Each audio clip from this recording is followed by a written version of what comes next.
Chapter 19. World War II in Montana, 1939 to 1945.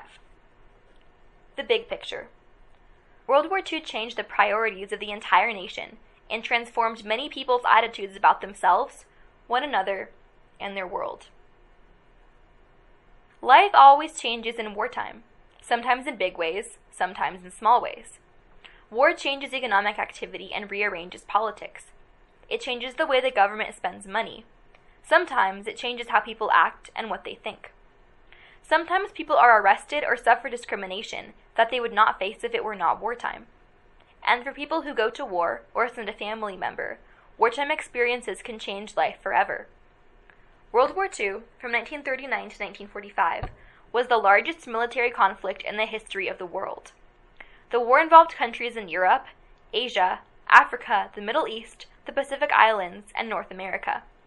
More than 62 million people were killed, including 37 million civilians. People who are not in the military.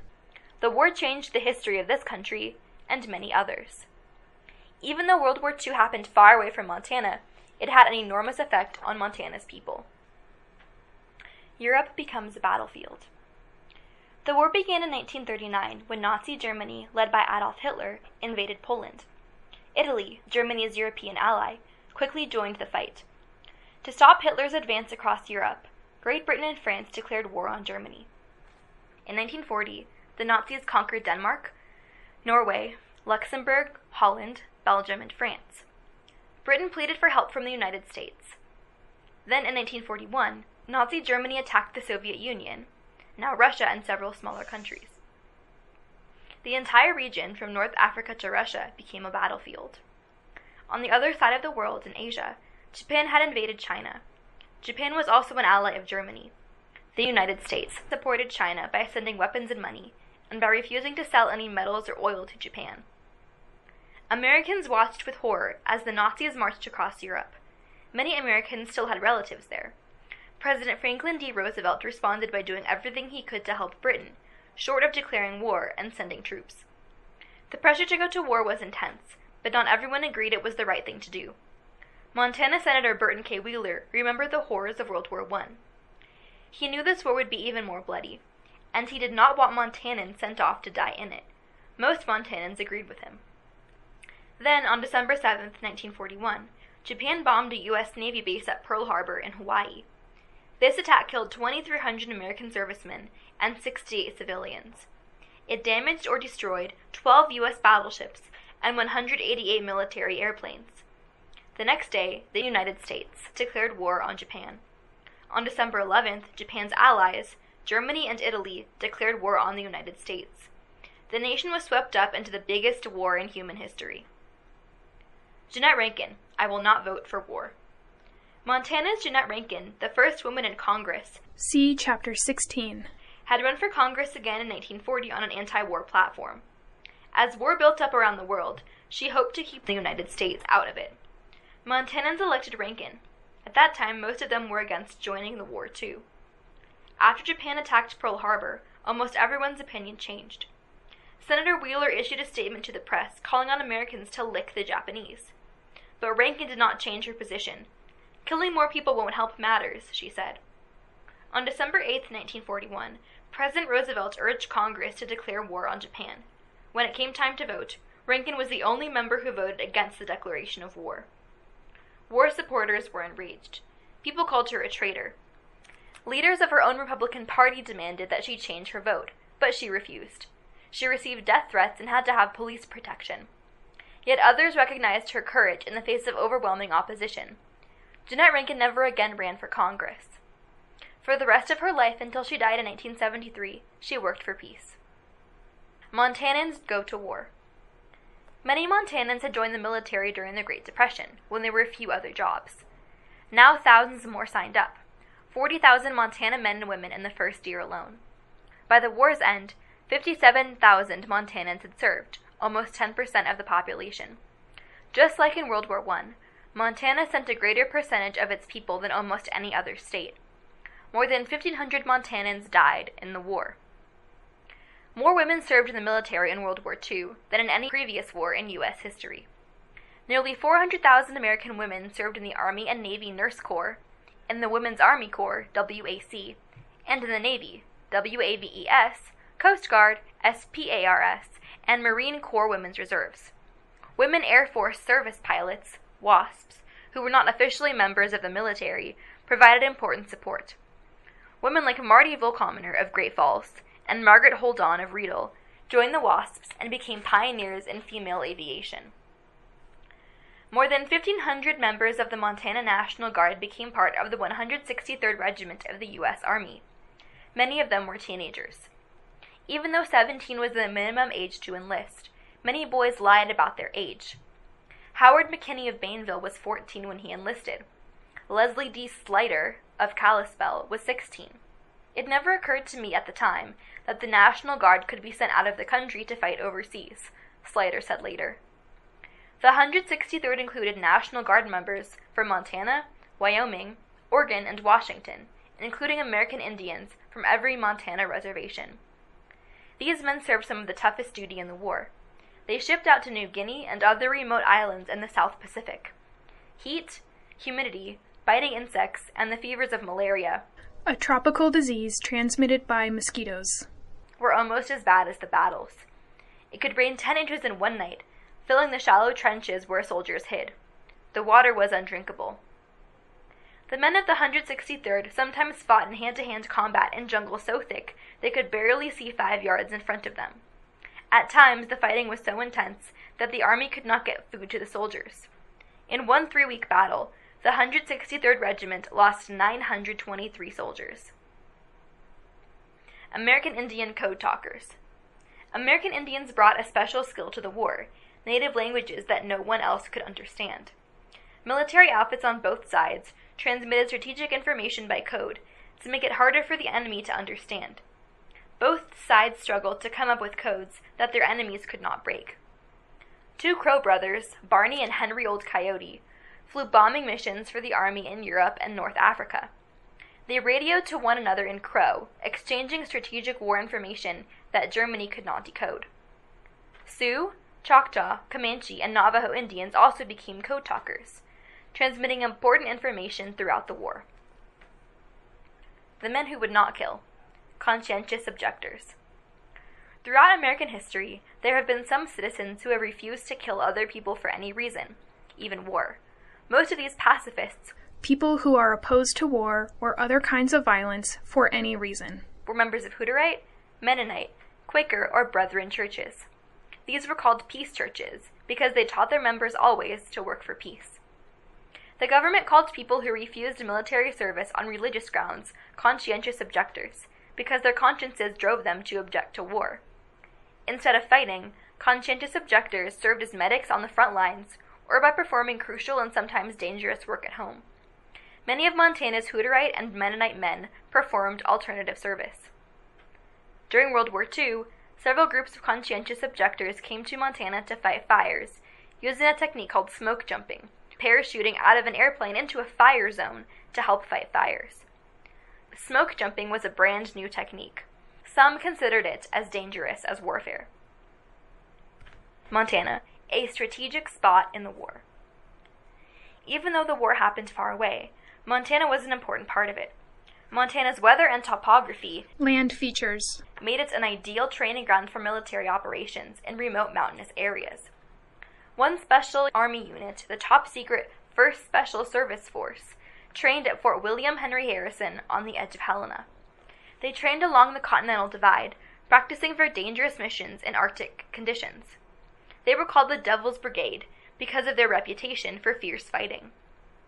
The Devil's Brigade fought in several important battles in Europe, and also in the Aleutian Islands off Alaska, the only place where Japanese forces landed on U.S. soil. In 1942, the Army Air Corps built a new air base east of Great Falls, first called East Base. It was renamed Malmstrom in 1954. East Base supplied airplanes and other equipment to the Soviet Union under a special agreement with the U.S. government. Military crews flew the airplanes to Great Falls, painted them with Russian markings, geared them for cold weather flying, and then flew them onto Alaska for transport to Soviet military bases. Women air service pilots, called WASPs, often flew these missions. The government also built airfields at Cutbank, Glasgow, and Lewistown. Airmen here practiced navigation, bombing, and gunnery skills on B-17 aircraft before flying to Europe to join the war. Montana's location also made it a strategic departure point by air to Asia and the Soviet Union.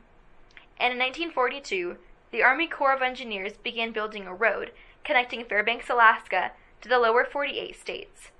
The road entered Montana north of Shelby. When Japan bombed an Alaska harbor and took over 2 Aleutian Islands in 1942, this road funneled military equipment between East Base and military bases in Alaska. War changed life at home.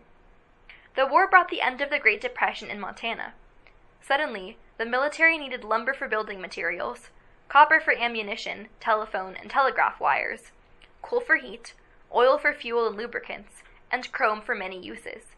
Montana's copper, coal, and chromite mines, smelters, oil fields, and sawmills swung into full production to answer the demand. Industrial jobs were so important that some workers were allowed to stay home from the war to help produce the resources that the military needed.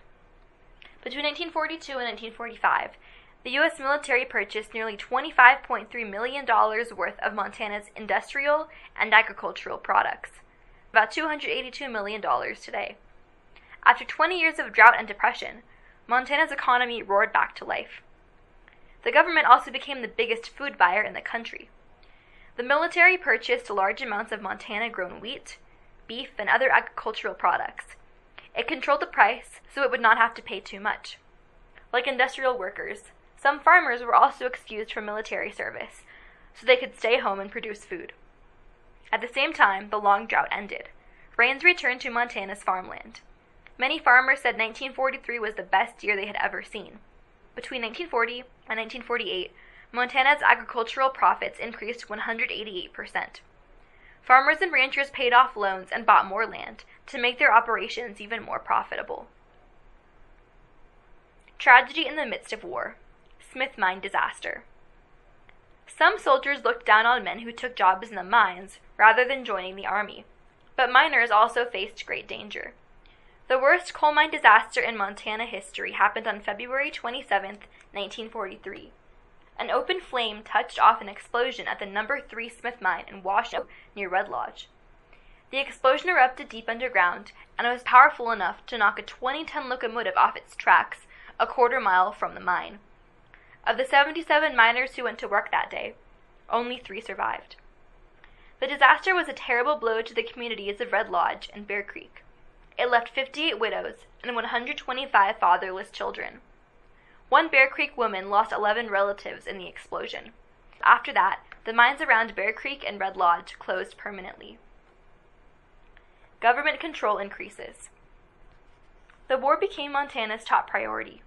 The federal government wanted everyone to focus on the war effort, so it discouraged all other industries and activities. Montana's tourism industry fell into steep decline because the government discouraged people from traveling for pleasure. It rationed limited people's access to materials like gasoline and rubber tires because the military needed them. Road and bridge construction projects stopped, except for those that were important to the war effort. The government even banned gold mining because it used valuable resources to produce a product that did not help fight the war. The government encouraged gold miners to take jobs in industries that produced materials critical to the war. The government also decided what prices it would pay for food and materials. It set price controls to keep prices from rising as demand for products increased. The war changed Montana's workforce. After the Depression, some people moved to Montana for mining and industrial jobs, but far more Montanans moved away during the war. Shipyards, airplane factories, and ammunition plants across the country geared up for full production to supply the war. A man could make $7.75 a day, $106 today, working underground in a dangerous mine. Or he could earn twice as much building bombers in Seattle. More than 88,000 Montanans, 3 out of every 20 people, left the state. Montana's population dropped 16% between 1940 and 1943. Most of the war workers and their families never returned. This enormous migration out of Montana shaped communities, politics, and the economy for decades after the war ended. So many men went off to war that there were not enough left to fill all the jobs. Women, young teens, and foreign labor had to pitch in to get important jobs done at home. The state recruited teenagers to join a farm corps to help bring in crops. The government negotiated with Mexico to send thousands of migrant farm workers into agricultural states like Montana. Women had always run farms and ranches in Montana. Now they rolled up their sleeves, tucked their hair into scarves, and went to work at jobs that had never been open to females before. More than 100 women worked at copper smelters at Anaconda and Great Falls between 1940 and 1945. They operated equipment, ran conveyors, made quality and density measurements, and shoveled steel balls from a wheelbarrow into a ball mill that ground up the ore. Rock containing precious metals. One woman, Ursula Jursic, said that except for working with arsenic, smelter work wasn't any more strenuous, Demanding. than housework. Prisoners work in the fields. More than 1,200 Italian sailors spent the war at an alien detention center at Fort Missoula. They had been working on Italian merchant ships sailing within U.S.-controlled waters just before the United States entered the war. The government refused to let them go home to become enemy soldiers. So the Italians lived in barracks at the fort and were assigned to help farmers in the Bitterroot Valley bring in their crops. The Italians were civilians, not military prisoners, so security was relaxed, though armed guards manned lookout towers at each end of the camp. The only threat of violence came when a group of prisoners staged a brief uprising. Prison guard John Moe of Missoula later called it the Olive Oil Rebellion. He said he thought prisoners were protesting the quality of food, especially the olive oil. But because none of the guards spoke Italian, no one was sure. In 1944 and 1945, the government also transported 425,000 German, Italian, and Japanese POWs, military prisoners of war, to the United States, where they could be held more securely than in war zones. Several thousand POWs were stationed in prison camps near Missoula, Billings, Miles City, Forsyth, Glendive, and Sydney. Montanans were allowed to hire POWs for day labor on farms and in sugar beet fields. They paid the prisoners 80 cents per day, about $10 today, in coupons that the prisoners could spend at the prison camp to buy cigarettes, candy, razor blades, soap, and towels. Civilians do their part. With so many Montanans at war, people at home wanted to help too. Government leaders knew it was important to involve civilians in the war effort.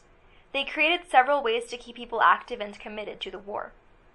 Just as in World War I, people bought war bonds, savings certificates issued by the government, as a way to raise money for the war. On the Blackfeet Reservation, the Browning War Mothers Club purchased $10,000 in war bonds, about $116,000 today. People scrimped on food and household items, so more materials could go to the war. The government encouraged everyone to grow their own food in victory gardens, so that commercially produced food could go to the war.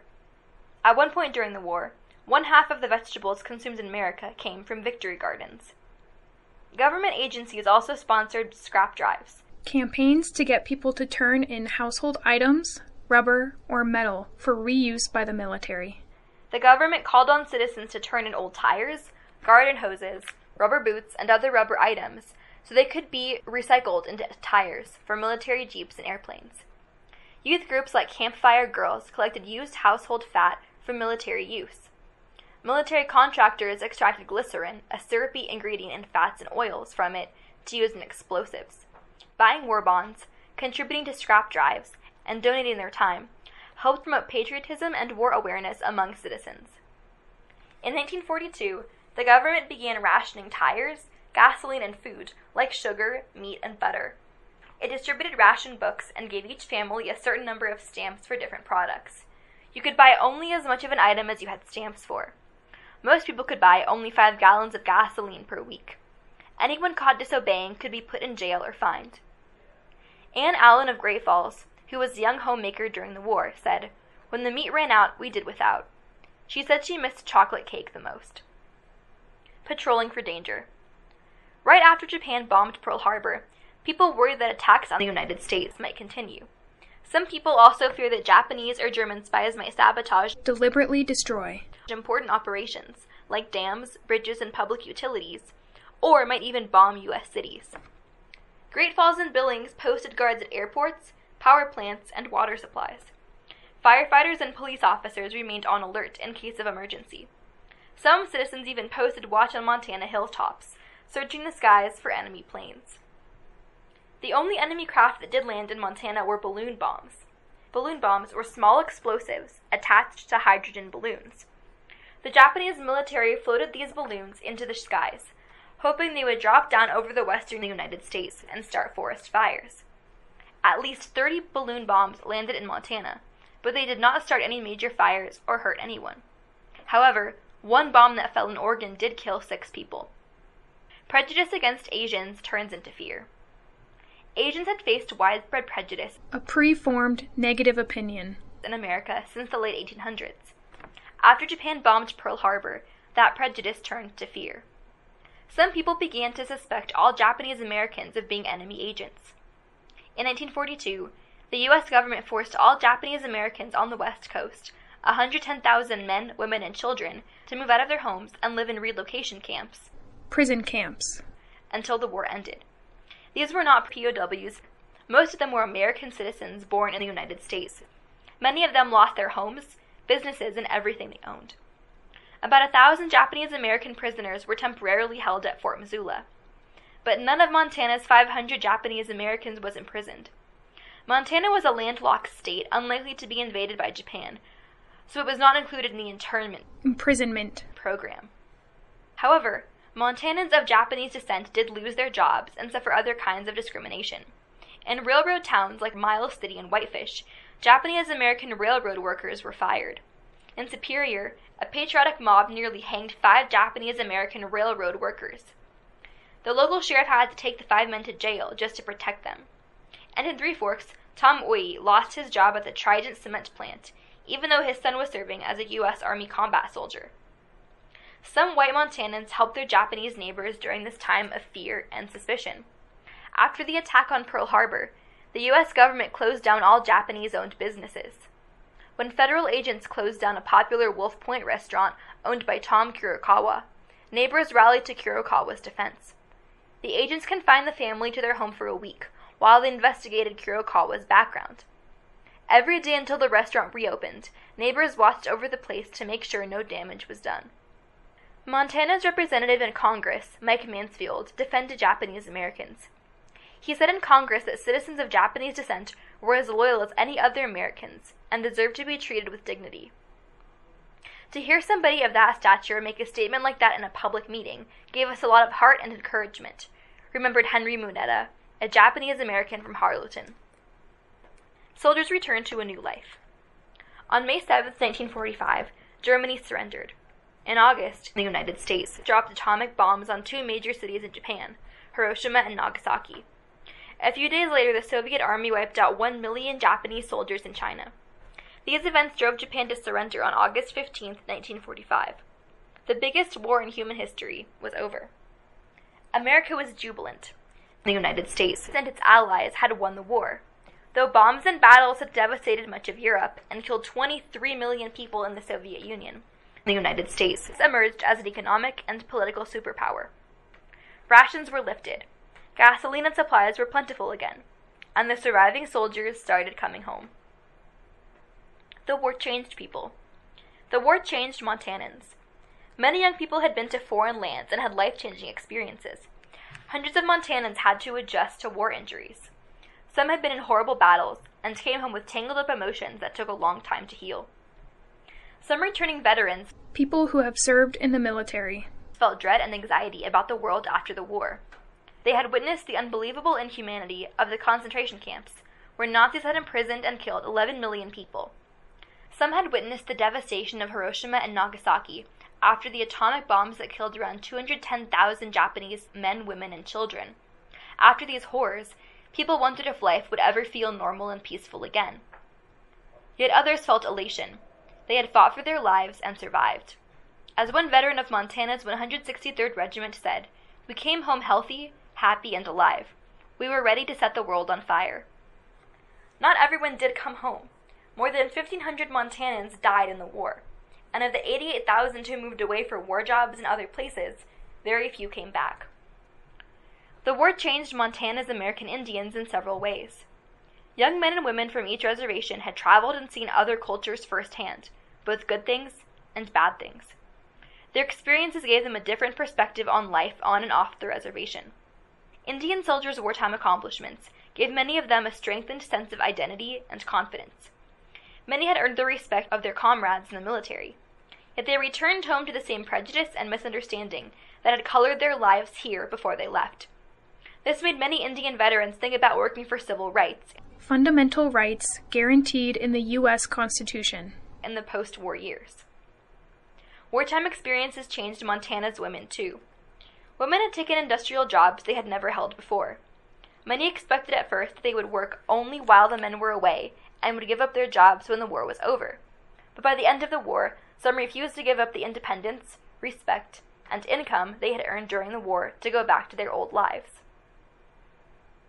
The GI Bill fuels a post-war boom.